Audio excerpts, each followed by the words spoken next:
Aging has often been seen as a slow march toward disease. Heart attacks, lung failure, vision loss, and more. But today, science is revealing something new. The possibility of not just slowing that decline, but actually repairing it.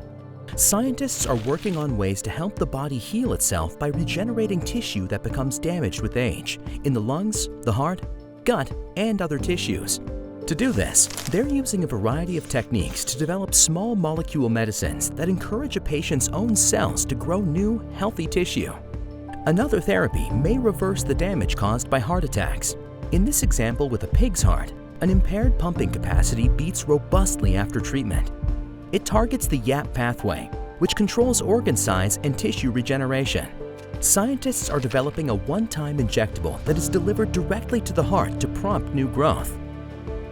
One of these therapies is designed to restore damaged lung tissue in idiopathic pulmonary fibrosis, or IPF, a severe disease that causes deadly scarring. This inhaled therapy, called CMR-316, targets stem cells in the lower airways of the lung to help regenerate new tissue.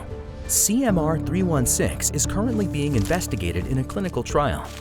Scientists are also developing CLF-065 for inflammatory bowel disease, including Crohn's and ulcerative colitis. By restoring the intestine's barrier cells, CLF-065 has the potential to heal the gut that is damaged by the immune system in IBD. It's currently being investigated in a clinical trial. Age-related macular degeneration is the most common form of vision loss associated with age, affecting nearly 13% of people 40 and older. Scientists have identified small molecule drugs to repair the retina to prevent age-related loss of vision. Scientists are showing that aging doesn't have to mean decline. By tapping into the body's own power to regenerate, emerging breakthrough medicines could one day turn back the clock, repairing organs, restoring function, and rewriting what it means to grow older.